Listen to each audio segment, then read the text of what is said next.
नमस्कार मित्रों, बीपीएससी वर्ष में आपका स्वागत है। आज से हम शुरू करने जा रहे हैं इंडियन इकोनॉमी की क्लास 72nd बीपीएससी के लिए। तो 72nd बीपीएससी के लिए हम इकोनॉमी की शुरुआत करेंगे। उसमें हम 5 वीडियो में पूरा बेसिक कवर करेंगे और उसके बाद फिर बजट सर्वे की क्लास आएगी। जहाँ तक बीपीएससी प्रीलिम्स की बात है, तो बीपीएससी प्रीलिम्स में जो क्वेश्चन पूछे जाते हैं वो बजट और सर्वे से होते हैं। उसके अलावा करंट में जो न्यूज रहते हैं ये इकोनॉमी से संबंधित, उससे सवाल होते हैं। तो बजट और सर्वे सेंट्रल और बिहार दोनों वाला, और जो करंट में न्यूज है पिछले 1 वर्षों का, उसको हम करेंगे बाद में। पहले हम बेसिक क्लास करेंगे। जिनका बेसिक क्लियर है उन्हें इंडियन इकोनॉमी पढ़ने की कुछ खास आवश्यकता है नहीं, क्योंकि करंट अफेयर्स बेस्ड ही क्वेश्चन आते हैं।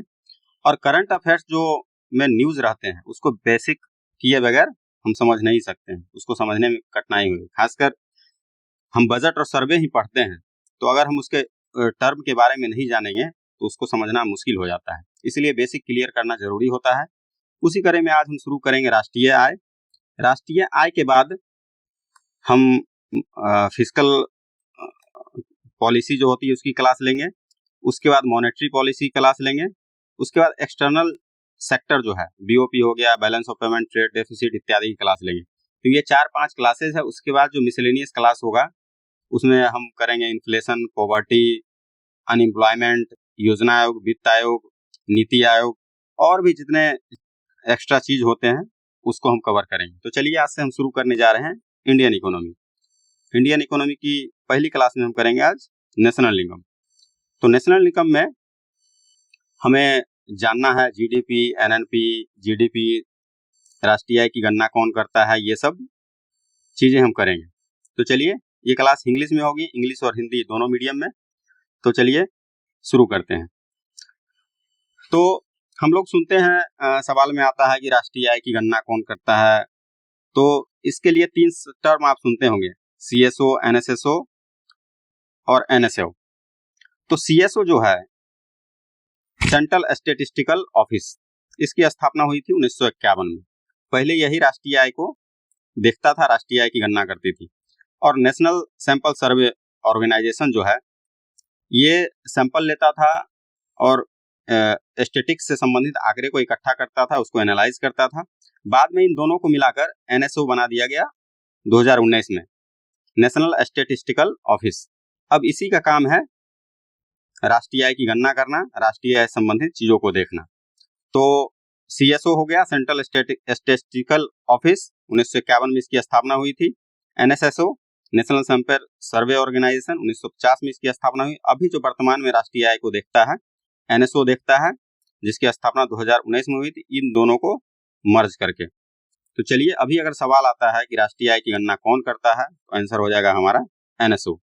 चलिए आगे देखते हैं, वही बात है। अब हम शुरू करते हैं। यह हमारा हिंदी मीडियम में हो गया पीडीएफ।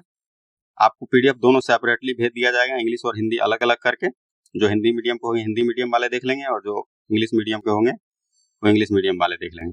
तो चलिए, और उसके अलावा समझने की इसमें जो बात है उसकी बात हम करेंगे, बाद बाकी आपको पीडीएफ पढ़ के समझ में आ जाएगा। क्योंकि बेवजह यहाँ फैक्ट बताना क्लास लंबा खींचेगा और आपको गेन भी कम होगा। इसीलिए यहाँ पर हम कंसेप्ट जो बात होगी, जो कन्फ्यूजन की बात होगी, उसी की यहाँ पर हम बात करेंगे, बाद बाकी आपका पीडीएफ में है।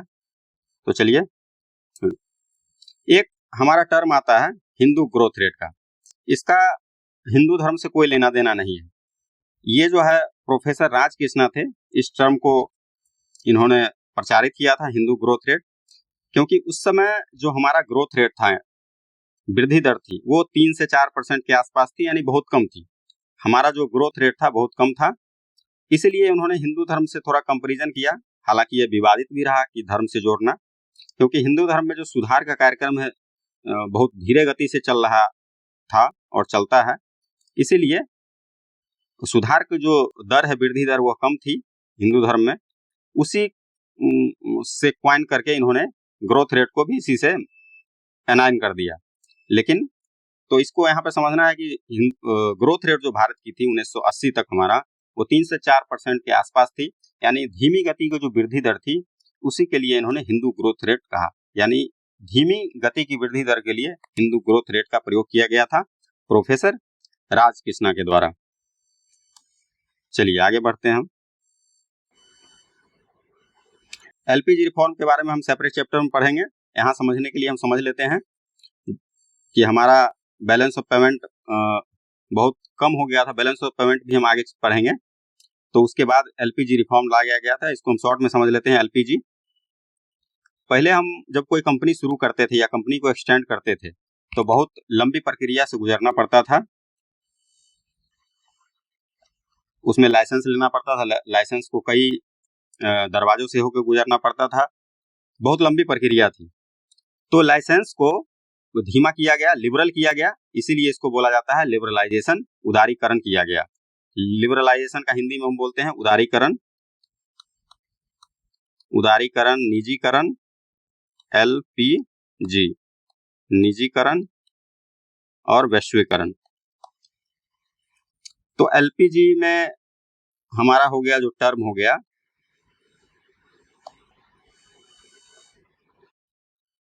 लिबरलाइजेशन, यानी जो कंपनी खोलने में जो कठिनाई होती थी उसको आसान बनाया गया, लाइसेंसिंग को आसान बनाया गया, लिबरल किया गया, उसके लिए एल शब्द का प्रयोग किया गया। और पी प्राइवेटाइजेशन, जो सरकार के अंदर में कंपनियां थी, सरकार कई चीजों पर सिर्फ सरकार का एक अधिकार था, उसको निजी क्षेत्र के लिए खोल दिया गया, इसके लिए प्राइवेटाइजेशन शब्द का प्रयोग किया गया। और आयात निर्यात पर बहुत सारे प्रतिबंध लगे हुए थे, टैरिफ बहुत ज्यादा था, उसको कम किया गया, जिससे आवागमन एक दूसरे देशों के बीच सामानों का आसान हो गया। इसीलिए इसको हम कम किए, भारत सरकार के द्वारा कम किया गया, इसीलिए इसको, तो उसके बाद हमारी अर्थव्यवस्था अन्य अर्थव्यवस्था से जुड़ गई, इसीलिए इसको हम बोलते हैं ग्लोबलाइजेशन। तो ये एलपीजी हो गया। चलिए आगे देखते हैं। चलिए अब हम देखते हैं जीडीपी के बारे में। तो जीडीपी का प्रयोग हमेशा हमें देखने को मिलता है, चाहे बजट पढ़ते हैं, सर्वे पढ़ते हैं या दैनिक न्यूज पढ़ते हैं, तो हमें अक्सर ही जीडीपी का प्रयोग किया जाता है कि जीडीपी हमारी इतनी बढ़ गई, हम जीडीपी के अनुसार चौथे स्थान पे हैं, इत्यादि चीजों को देखने को मिलती है। तो चलिए पढ़ते हैं जीडीपी क्या होता है। जीडीपी यानी कि ग्रॉस डोमेस्टिक प्रोडक्ट, सकल घरेलू उत्पाद। सकल का मतलब हो गया पूरा, एकदम पूरा, जिसमें से कुछ भी माइनस नहीं हो। घरेलू का मतलब हो गया हमारा जो बाउंड्री है, भारत जो है, जैसे हमारा हो गया ये भारत, ये पूरा जो भारत है, ये भारत के अंदर का बाउंड्री है, उसके लिए हम घरेलू शब्द का प्रयोग करते हैं। उत्पाद यानी जितना भी उत्पादन हुआ, चाहे वस्तु का उत्पादन हुआ, सर्विस का उत्पादन हुआ। वस्तु का उत्पादन मान लीजिए हम कोई कलम का निर्माण करते हैं, कोई गाड़ी का निर्माण करते हैं, या जितना भी वस्तु का उत्पादन हुआ उन सभी मूल्यों को जोड़ लिया जाता है। उसके अलावा जितना भी सर्विस बना, यानी कोई शिक्षक पढ़ा रहा है, 500 रुपया फी ले रहा है, तो 500 रुपया का सर्विस का उत्पादन हुआ। कोई डॉक्टर है, फी ले रहा है 500 रुपया, या कोई भी इस प्रकार का जिसमें वस्तु का उत्पादन नहीं हुआ लेकिन मौद्रिक कार्यक्रम हो रहा है, मॉनेटरी वैल्यू क्रिएट हो रहा है सर्विस के द्वारा। कोई सॉफ्टवेयर बना रहा है, सॉफ्टवेयर तो दिख नहीं रहा है, वस्तु नहीं है, लेकिन सॉफ्टवेयर बना के सर्विस दे रहा है, उससे जनरेट, इन सारे को जोड़ लिया जाता है। जोड़ने पे जो मिलता है उसको हम बोलते हैं जीडीपी। चाहे वो विदेशी कंपनी, मान के चलिए भारत में एप्पल कंपनी मोबाइल बना रहा है और 5,000 करोड़ का मोबाइल बना रहा है, तो 5,000 करोड़ जो है वो भारत के जीडीपी में जुड़ेगा, न कि अमेरिका के जीडीपी में जुड़ेगा। यानी भारत के सीमा के अंदर या जिस किसी भी देश के जीडीपी की अगर हम बात कर रहे हैं, उसके सीमा के अंदर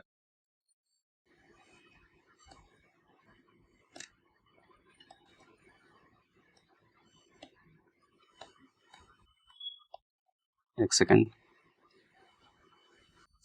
यानी कि जैसे भारत है या कोई अन्य अर्थव्यवस्था है, उस अर्थव्यवस्था के अंदर उसके भौगोलिक सीमा के अंदर जितना भी वस्तु और सेवा का उत्पादन होगा, उसका जो कुल मॉनेटरी वैल्यू होगा, कुल मौद्रिक मूल्य होगा, उसी को हम बोलते हैं जीडीपी। यानी जीडीपी में क्या बात हो गई, सभी वस्तुओं और सेवाओं का मूल्य, और जो कि विद इन कंट्री हो, देश के सीमा के अंदर हो, एक स्पेसिफिक टाइम हो, खासकर हम जीडीपी की बात करते हैं तो 1 वर्ष की बात करते हैं, तो ये हमारा हो गया जीडीपी। अगर कोई विदेशी कंपनी हमारे यहाँ सामान बना रही है तो वो उस देश के जीडीपी में नहीं जुड़ेगा, हमारा जीडीपी में जुड़ेगा। यानी जीडीपी में हमको 4 बात हो गई, सभी वस्तु और सेवाओं का मूल्य हो गया, एक बात हो गई वस्तु और सेवाओं का मूल्य, दूसरा देश की सीमा के अंदर हो गया, ये हमारा हो गया जीडीपी। अब जीडीपी के बाद आगे आते हैं हम एनडीपी। तो हमारा जितना जीडीपी का वैल्यू आया जीडीपी, उसमें से हम डिप्रिसिएशन घटा लेते हैं, यानी कि मूल्य ह्रास घटा देते हैं। ये मूल्य ह्रास क्या है? तो जैसे मान लीजिए हमने एक कार बनाया, उस कार का वैल्यू 10 लाख रुपया है, लेकिन साल के अंत तक उसका वैल्यू गिर गया, कुछ घिसाई पिटाई हुई, कुछ उसका वैल्यू डिप्रिशिएट कर गया। अब उसका मूल्य 10 लाख नहीं होके हो सकता है 9.5 लाख ही अब करंट वैल्यू है ईयर के अंत तक। तो वो जो 9.5 लाख रहा, यानी 50,000 का डिप्रिसिएशन हो गया, तो उसको हम घटा लेते हैं। यानी जो भी वस्तु का निर्माण हुआ देश में एक वर्ष के भीतर, उसका मूल्य कुछ घट जाता है समय के उपरांत, तो उसको घटा लेते हैं, तो हमारा बचता है नेट डोमेस्टिक प्रोडक्ट। यानी एनडीपी क्या हो गया? जीडीपी में से डेप्रिसिएशन को घटा लिए। इसको हम कैपिटल कंजप्शन अलाउंस भी कहते हैं। जो पूंजीगत निर्माण हुआ, उसके वैल्यू में कुछ गिरावट हुई, उसको घटा लेते हैं, उसी को हम बोलते हैं एनडीपी। आगे अब हम देखते हैं GNP, gross national product. GDP में था डोमेस्टिक, यहां क्या है? नेशनल। यही अंतर बस समझना है। डोमेस्टिक मतलब डोमेस्टिक, घरेलू, घरेलू मतलब सीमा के अंदर, भारत की सीमा के अंदर जो भी उत्पादन हो रहा था, चाहे विदेशी उत्पादन कर रहे थे या भारतीय उत्पादन कर रहे थे, सबका मौद्रिक मूल्य जोड़ते थे, वो जीडीपी होता है। लेकिन यहाँ नेशनल है। नेशनल मतलब नागरिक, यानी भारत के नागरिकों द्वारा टोटल कितना एक वर्ष में वस्तु और सेवाओं का उत्पादन किया जाता है, उसको बोलते हैं जीएनपी। तो विदेश के लोग जो यहाँ उत्पादन कर रहे हैं, उसको हम घटा लेंगे, क्योंकि वो विदेशी लोगों के द्वारा हो गया, तो उसको घटा लेंगे। और भारत के लोग भी या भारत की कंपनियां हो सकता है विदेश में काम कर रही हो, वहां इनकम कमा रही हो, तो उसको हम जोड़ लेंगे, तो उसको हम बोलेंगे ग्रॉस नेशनल प्रोडक्ट। यानी कि जीडीपी और जीएनपी में अंतर हो गया नेशनल और घरेलू का। तो घरेलू सीमा के अंदर जो उत्पादन होगा उसको हम बोलेंगे जीडीपी, और जो हमारे नागरिकों के द्वारा, चाहे विदेश में हो चाहे यहाँ हो, और विदेशी लोग जो यहाँ कमा रहे हैं उसको घटा लेंगे, तो उसको हम बोलेंगे जीएनपी। यानी कि जीएनपी बराबर हो गया GDP plus net factor income from abroad. यानी हमारा यहाँ जो विदेशी लोग कमा रहे हैं और हमारे लोग जो विदेश में कमा रहे हैं, दोनों का अंतर निकाल के इसको जोड़ देंगे, उसी को बोलते हैं net factor income from abroad. तो हमारा हो जाएगा जीएनपी। आगे जीएनपी के बाद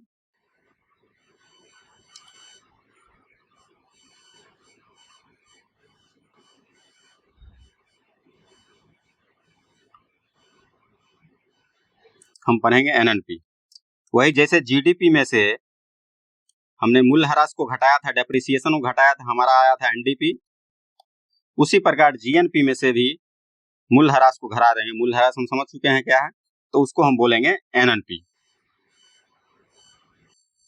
अब यहां से आता है राष्ट्रीय आय क्या होता है। अब राष्ट्रीय आय को समझेंगे। एक होता है फैक्टर कॉस्ट, एक होता है मार्केट प्राइस। इन दोनों को समझेंगे।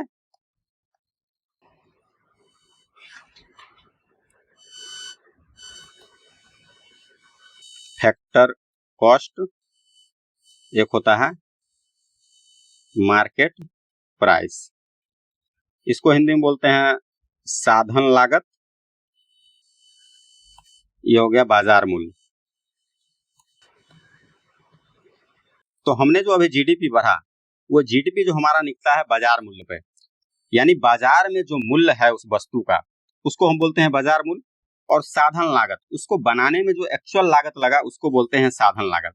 तो बाजार मूल्य का जो जीडीपी है, जीडीपी एट मार्केट प्राइस जो है, उसमें से अगर हम क्योंकि बाजार मूल्य पे जो वस्तु है उसमें हमारा टैक्स भी जुड़ा हुआ है, जीएसटी भी जुड़ा हुआ है, तो जीएसटी को हम घटा लेंगे, यानी अप्रत्यक्ष कर और प्लस सब्सिडी जोड़ देंगे। सब्सिडी इसीलिए जोड़ेंगे क्योंकि अगर कोई वस्तु, कोई व्यक्ति या कोई कंपनी वस्तु का निर्माण कर रहा है या किसी भी चीज का उत्पादन कर रहा है, तो उसको हो सकता है सरकार के द्वारा 500 रुपया का सब्सिडी मिला होगा, लेकिन सब्सिडी मिला उसको 500 रुपया, मान लीजिए कोई वस्तु है, बिजली है, बिजली का बिल किसी कंपनी का 800 का आ रहा है, सरकार 500 रुपया का उसको सब्सिडी देती है, तो वो उसको तो अपने जेब से 300 रुपया ही लगा, यानी वस्तु के निर्माण उसको 300 रुपया लगा, उसी अनुसार वो प्राइस तय करेगा।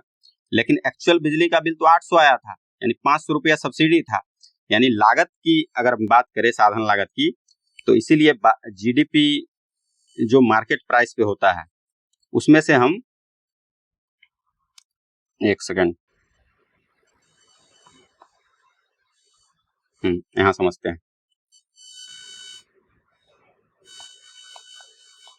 जीडीपी मार्केट प्राइस है, उसमें से हम अप्रत्यक्ष कर घटा लेते हैं, अप्रत्यक्ष कर यानी कि इनडायरेक्ट टैक्स, प्लस हम सब्सिडी को जोड़ देते हैं, तो हमारा ये जो निकल जाता है जीडीपी एट फैक्टर कॉस्ट। इसी प्रकार किसी भी चीज का एनएनपी मार्केट प्राइस में से यही घटा देंगे, जो भी मार्केट प्राइस से अगर हम फैक्टर कॉस्ट निकालना है तो अप्रत्यक्ष कर घटा देंगे, सब्सिडी दो।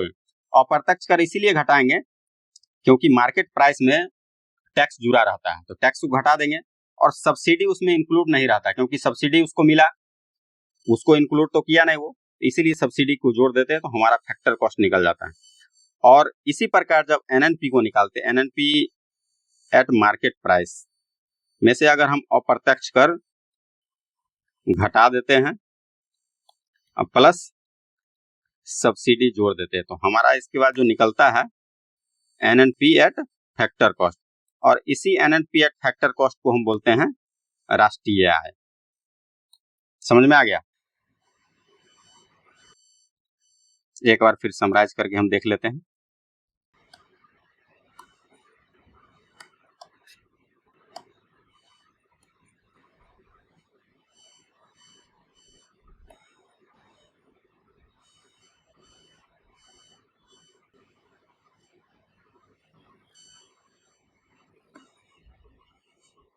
चलिए,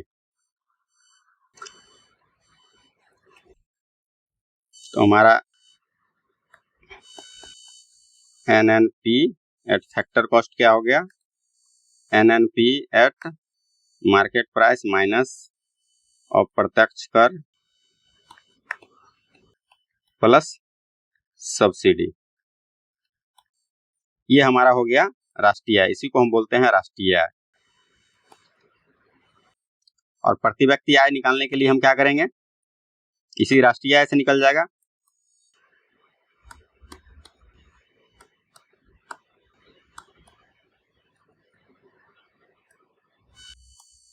राष्ट्रीय आय यानी देश का कुल आय और उसके कुल जनसंख्या से भाग दे देंगे,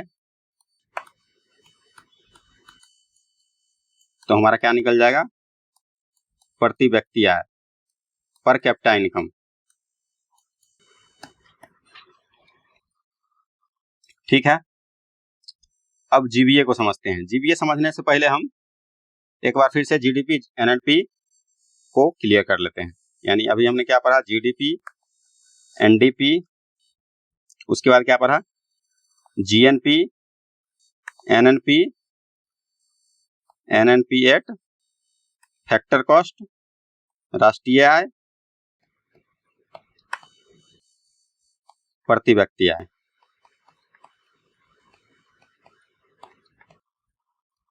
तो जीडीपी क्या हो गया?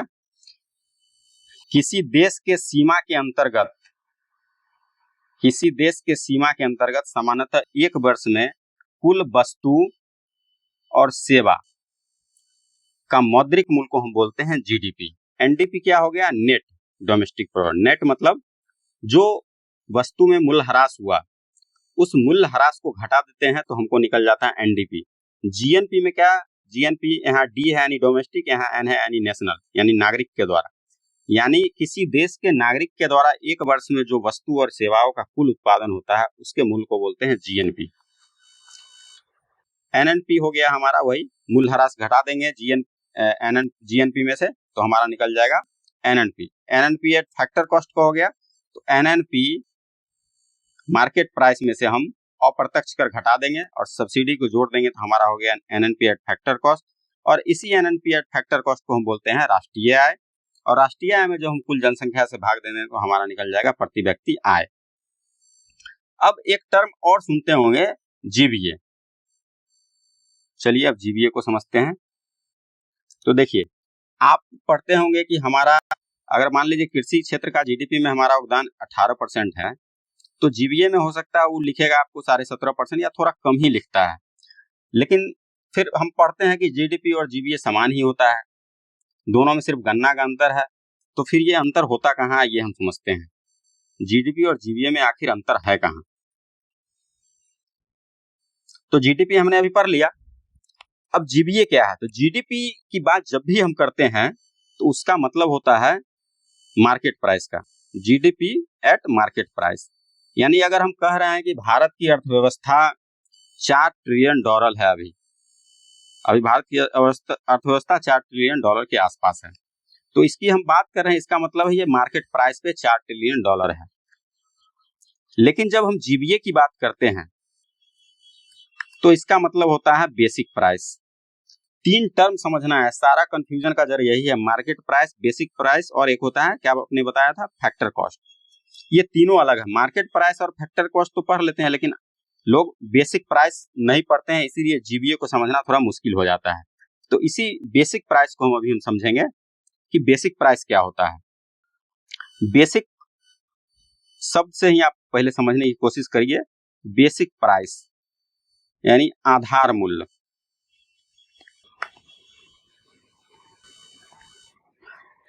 तो जीडीपी एट मार्केट प्राइस, क्योंकि जीडीपी हम मार्केट प्राइस में निकालते हैं सामान्यतः, अगर हम जीडीपी की बात करते हैं तो उसका मतलब ही होता है मार्केट प्राइस। तो जीडीपी एट मार्केट प्राइस में क्या हमने बताया था पहले, इसमें सारा टैक्स भी जुड़ा हुआ है। तो इसमें से क्या करेंगे हम, उत्पाद टैक्स को घटा लेंगे और प्लस उत्पाद सब्सिडी को जोड़ लेंगे, तो हमारा जो वैल्यू आएगा वो जीडीपी बेसिक प्राइस का आएगा, और इसी को बोलते हैं जीबीए एट बेसिक प्राइस। तो इसीलिए जीडीपी का जो वैल्यू होता है वो हमेशा जीबीए से ज्यादा होता है। तो हमने अभी क्या समझा, जीडीपी मार्केट प्राइस और बेसिक प्राइस पे। तो जीडीपी बेसिक प्राइस उसी को हम बोलते हैं जीबीए एट बेसिक प्राइस, और जीबीए की बात कर रहे हैं अगर तो उसका मतलब ही होता है बेसिक प्राइस। बाय डिफॉल्ट अगर जीडीपी की बात करते हैं तो मार्केट प्राइस, और जीबीए अगर कोई कह रहा है तो उसका मतलब है जीबीए एट बेसिक प्राइस की ही बात कर रहा है। उसमें से उत्पाद कर घटाते हैं और उत्पाद सब्सिडी को जोड़ लेते हैं। उत्पाद कर क्या होता है, उत्पाद सब्सिडी क्या होता है, किसी वस्तु का जब हम उत्पादन करते हैं, मान लीजिए 500 पेंसिल का निर्माण किए, तो प्रत्येक पेंसिल अगर ₹1 का टैक्स है तो ₹500 टैक्स हुआ, तो उस ₹500 को घटा लेंगे, वो हमारा वही हो जाएगा जीडीपी एट बेसिक प्राइस, और जीडीपी एट बेसिक प्राइस को हम जीबीए एट बेसिक प्राइस कहते हैं। तो हमारा ये समझ में आ गया। चलिए अब देखते हैं नेशनल इनकम को गणना करने की विधि, यानी मापने की विधि। हम किस प्रकार नेशनल इनकम निकालते हैं, यानी हमारे देश में कौन ऐसी विधियां हैं जिसके द्वारा नेशनल इनकम निकाला जाता है। तो इसके लिए 3 विधियां हैं, आय मेथड, व्यय मेथड और उत्पाद मेथड। इसको बोलते हैं वैल्यू एडेड मेथड भी, मूल्यवर्धन विधि भी। तो तीनों को देखते हैं। पहले देखते हैं इनकम मेथड। इनकम मेथड क्या होता है, उत्पादन के जो साधन है, उत्पादन के कौन कौन साधन है, भूमि है, पूंजी है, श्रम है, इन सबको जितना इनकम होता है, जैसे जो श्रम है, श्रमिक है, कर्मचारी है, जो भी नौकरी करता है उसको क्या मिलता है, वेतन मिलता है। तो सभी लोगों का जो वेतन है उसको जोड़ लेंगे, प्लस कोई भी पूंजीगत वस्तु है, मशीन है या भूमि है, कोई भी वस्तु जिस पे किराया आता है उसके टोटल किराया को जोड़ लेंगे, प्लस कहीं भी पूंजी लगाया है, जैसे बैंक से कोई पूंजी लिया है तो उस पर जो इंटरेस्ट है, ब्याज है, उसको जोड़ लेंगे, और जो उद्यमी है या कंपनी है उसको जो लाभ होता है उसको जोड़ लेंगे। इन सब को जोड़ लेंगे तो इसको बोलते हैं इनकम मेथड। ये सभी को जो इनकम होता है उसको जोड़ लेंगे तब हमको राष्ट्रीय आय की प्राप्ति हो, टोटल इनकम है उसकी प्राप्ति हो जाएगी। तो ये हो गया हमारा इनकम मेथड। एक होता है एक्सपेंडिचर मेथड यानी खर्चा मेथड, यानी सभी लोग जो खर्चा करते हैं उसको एक बार जोड़ लेंगे तो खर्चा मेथड से निकल जाएगा। तो लोग जो खर्चा करते हैं सामान्य व्यक्ति यानी उपभोग पर जो व्यय करते हैं, हम लोग या तो उपभोग पर व्यय करते हैं खाना पीना इत्यादि की ज़रूरत वस्तुएं पे, तो उपभोग व्यय को जोड़ लेंगे। उसके बाद हम लोग जो निवेश करते हैं कहीं में बैंक में या स्टॉक मार्केट में कहीं भी निवेश करते हैं उन सबको जोड़ लेंगे। और फिर जो सरकार भी तो खर्चे करती है, सरकार रोड पे खर्चे करती है, अन्य चीज़ों पे खर्चे करती है, उन सबको जोड़ लेंगे यानी गवर्नमेंट एक्सपेंडिचर को जोड़ लेंगे। और फिर एक्सपोर्ट को भी जोड़ लेंगे क्योंकि हम जो एक्सपोर्ट कर रहे हैं वो विदेश जा रहा है, हमारा ही प्रोडक्शन है, तो एक्सपोर्ट को भी जोड़ लेंगे और इंपोर्ट को घटा लेंगे क्योंकि इंपोर्ट हमारा प्रोडक्शन तो है ना, हमारा उत्पादन है नहीं, इसलिए इंपोर्ट को घटा लेंगे। तो हम जब व्यय निधि से निकालते हैं तो सी से कंजप्शन यानी उपभोग को जोड़ते हैं, निवेश को जोड़ते हैं, गवर्नमेंट का जो खर्चा है सरकार का खर्चा उसको जोड़ते हैं, एक्स से यहाँ पर एक्सपोर्ट है, एक्सपोर्ट को जोड़ लेते हैं, और एम से यहाँ है इंपोर्ट, इंपोर्ट को घटा लेते हैं। तो एक्सपेंडिचर मेथड से ऐसे निकाला जाता है राष्ट्रीय आय। चलिए अब देखते हैं प्रोडक्शन मेथड यानी कि हम देखते हैं वैल्यू एडेड मेथड यानी मूल्य वर्धन विधि। इसको हम ऐसे समझते हैं कि मान के चलिए कोई किसान है, गेहूँ उपजाया 500 रुपये का, 500 रुपये में उसको बेच दिया। अब आटा बनाने वाला उसे बेचा, आटा बना के 650 रुपये में। वही आटा जब ब्रेड बना तो उसका वैल्यू हो गया 800 रुपये। यानी कि गेहूं का उत्पादन हुआ उसका वैल्यू 500 रुपया, आटा का उत्पादन हुआ 650 रुपया, ब्रेड का उत्पादन हुआ 800 रुपया। तो हम राष्ट्रीय आय में क्या पढ़े थे या जीडीपी में कि हमारे देश में जितने वस्तुओं का उत्पादन होता है, सेवाओं का उत्पादन होता है, सबको जोड़ लेते हैं और जोड़ने के बाद जो फाइनल वैल्यू आता है उसको हम जीडीपी बोलते हैं। तो उस प्रकार से यहाँ हम जोड़े तो 500, 650, 800 हमारा हो जाएगा 8 5 13 6 1950 रुपये। इस अनुसार से हमारा प्रोडक्शन अगर इन तीनों को देखें तो हमारा 1950 रुपया हो गया। लेकिन जब हम असलियत में देखते हैं तो 500 रुपया गेहूँ का उत्पादन हुआ वो तो ठीक है, लेकिन 650 रुपये जो यहाँ आटा बना और 650 रुपये में बिका है, इसका वैल्यू हुआ 650 रुपये। लेकिन एक्चुअल जो यहाँ पर वैल्यू एडिशन हुआ है 150 का हुआ। 500 तो पहले गेहूँ का था ही, यहाँ पर 150 ही वैल्यू एडिशन हुआ। उसके बाद जब ये ब्रेड बना तो यहाँ पर फिर 150 का वैल्यू एडिशन हुआ। यानी एक्चुअल में यहाँ पर जो उत्पादन हुआ है यानी वैल्यू एडिशन हुआ है 150 का और यहाँ भी 150 का। तो इस अनुसार अगर हम जोड़ते हैं तो हमारा हो जाएगा 500 का गेहूं का उत्पादन हुआ, और जब आटा बना तो 150 रुपया वैल्यू एडिशन हुआ, फिर ब्रेड बना तो 150 रुपया वैल्यू एडिशन हुआ। इस अनुसार हमारा आता है 800 रुपये। यानी कि जब हम वैल्यू एडिशन मेथड नहीं नॉर्मल जोड़ते थे सिंपल तो 1950 रुपये आता था और एक्चुअल में आया 800। रियल हमारा यही है क्योंकि यहाँ तो वास्तव में 150 ही वृद्धि हुई, यहाँ ही 150 ही। इसी को बोलते हैं वैल्यू एडिशन। जितना का वैल्यू एडिशन हुआ उसको जोड़ते जाओ। यहाँ 500 हुआ क्योंकि, और यहाँ फिर 150 का वैल्यू एडिशन 150, इसी प्रकार से आगे हम जोड़ते हैं। और सब इसी प्रकार जैसे मान लीजिए कोई पहिया बनाता है, 500 का पहिया बनाया, कोई गियर बनाया 200 का, इसी प्रकार गाड़ी के विभिन्न पार्ट बने और फाइनल जाके कार बना। तो कार बना मान के चलिए 10 लाख हुआ, तो 10 लाख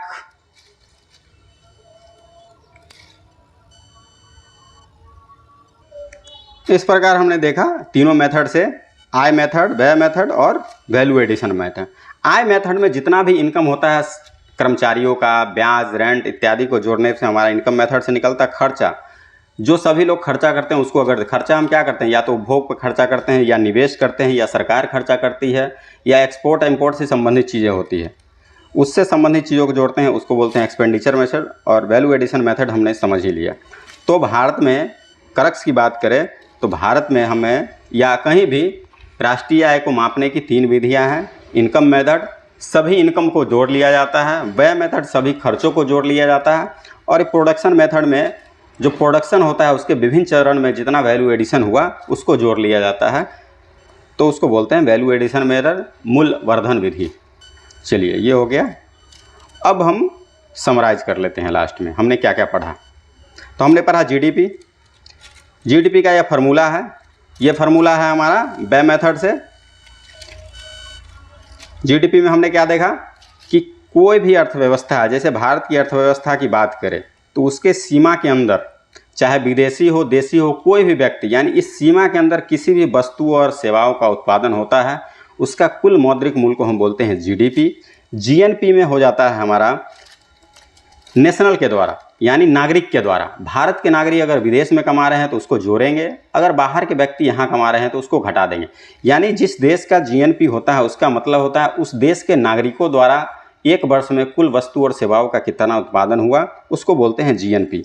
एनएनपी यानी नेट जब आता है तो डेप्रीसिएशन घटा दे। डेप्रीसिएशन क्या होता है हमने देख लिया। और फैक्टर कॉस्ट पे जो एनएनपी होता है उसी को हम बोलते हैं नेशनल इनकम, यानी कि राष्ट्रीय आय। जीबीए में हमने देखा, जीबीए एक तरह से जीडीपी है, लेकिन जीडीपी की जब हम बात करते हैं तो वो मार्केट प्राइस पे होता है, और जीबीए की बात करते हैं तो वो होता है बेसिक प्राइस पे। बेसिक प्राइस और मार्केट प्राइस क्या होता है और फैक्टर कॉस्ट क्या होता है उसको हमने पहले ही देख लिया है। तो ये हो गया हमारा, यानी जीडीपी से अगर जीबीए निकालेंगे तो इस प्रकार से हम निकाल सकते हैं। पर कैपिटा इनकम हमने बताया, एनएनपी फैक्टर कॉस्ट को अगर पॉपुलेशन से भाग दे दे, यानी जो हमारा साधन लागत पे एनएनपी है, यानी शुद्ध एनएनपी यानी कि नेट नेशनल प्रोडक्ट, वो फैक्टर कॉस्ट पे जो आता है उसी को हम राष्ट्रीय आय बोलते हैं। और राष्ट्रीय आय में जब हम कुल जनसंख्या से भाग दे देंगे तो हमारा क्या आ जाएगा, पर कैपिटा इनकम आ जाएगा। एक जीडीपी डिफ्लेटर होता है, उसको भी हम देख लेते हैं। एक रियल जीडीपी होता है, उसको भी देख लेते हैं। तो जीडीपी डिफ्लेटर क्या होता है, एक तरह से होता है महंगाई, यानी नॉमिनल जीडीपी बट्टा रियल जीडीपी गुने 100। नॉमिनल जीडीपी समझते हैं क्या होता है। नॉमिनल जीडीपी का मतलब जो वर्तमान में जो मूल्य है, यानी वर्तमान में मान लीजिए कोई वस्तु है वो 10 रुपये में बिक रहा है, यानी वर्तमान में जो मूल्य है उसके आधार पर हम जीडीपी निकालते हैं तो उसी को बोलते हैं नॉमिनल जीडीपी। लेकिन किसी वर्ष के रेफरेंस में जब निकालते हैं तो उसको बोलते हैं रियल जीडीपी। जैसे मान के चलिए पहले भारत का आधार वर्ष था 2011-12, अब रिवाइज होके हो गया है 2022-23, यानी 2022-23 का जो मूल्य था उस आधार पर जब हम जीडीपी निकालेंगे तो उसको बोलेंगे जीडीपी। जैसे मान के चलिए कोई कलम है, कलम का 2022-23 में रेट था 10 रुपया, अभी 2025-26 चल रहा है, 26-27 चल रहा है। इस समय इसी कलम का वैल्यू हो गया है 12 रुपया, यानी और पहले भी 50 कलम का उत्पादन होता था, अभी 50 कलम का उत्पादन होता है। तो पहले 50 कलम का उत्पादन होता था, इसका वैल्यू हो जाएगा 500, और अभी कलम का उत्पादन हो रहा है 50 ही, लेकिन वैल्यू हो जाएगा 600। तो हमारा उत्पादन नहीं बढ़ा, लेकिन हमारा जीडीपी बढ़ा हुआ प्रतीत होगा, क्योंकि महंगाई बढ़ गई। तो जो वर्तमान कीमत पे जब हम जीडीपी निकालते हैं तो उसको बोलते हैं नॉमिनल जीडीपी, और जो आधार वर्ष के आधार पे किसी वर्ष के रेफरेंस के आधार पर निकालते हैं तो उसको बोलते हैं रियल जीडीपी। अभी भारत का जो जीडीपी के लिए आधार वर्ष है वो 22-23 है, अभी हाल ही में 1 महीने पहले इसका रिवीजन हुआ है, पहले 11-12 था। 2022-23 के कीमत के आधार पर हम जीडीपी निकालेंगे, उसको बोलेंगे रियल जीडीपी। और नॉमिनल जीडीपी बटा रियल जीडीपी गुने 100, इसको बोलते हैं हम जीडीपी डिफ्लेटर। इससे हमारा क्या निकलता है, एक्चुअल में महंगाई निकलता है। महंगाई निकालने के लिए इसे सीपीआई का प्रयोग करते हैं या डब्ल्यूपीआई का प्रयोग करते हैं, उसको हम देखेंगे इन्फ्लेशन चैप्टर में। लेकिन यहाँ समझिए कि सीपीआई और डब्ल्यूपीआई में क्या होता है, कुछ ही वस्तुओं को लेते हैं, संपूर्ण अर्थव्यवस्था की वस्तुओं को नहीं लिया जाता। यहाँ क्या है कि सभी देश में जितना भी प्रोडक्शन हुआ वस्तु या सेवाओं का, सभी के आधार पर यह निकलता है जीडीपी डिफ्लेटर। ये भी एक तरह से मुद्रास्फीति या महंगाई हुई, लेकिन इसका हम प्रयोग नीति निर्माण इत्यादि में नहीं करते हैं। नीति निर्माण में सीपीआई या डब्ल्यूपीआई इत्यादि का प्रयोग करते हैं। तो यह गया जीडीपी डिफ्लेटर, नॉमिनल जीडीपी बटा रियल जीडीपी गुने 100। रियल जीडीपी हमने अभी समझ ही लिया। हिंदू ग्रेट रेट हम लोग समझ लिया। जो हमारा जो वृद्धि दर था 1980 तक, वो बहुत धीमी गति से, तो धीमी गति के जो वृद्धि दर थी उसी के लिए हिंदू ग्रोथ रेट शब्द का प्रयोग हुआ है।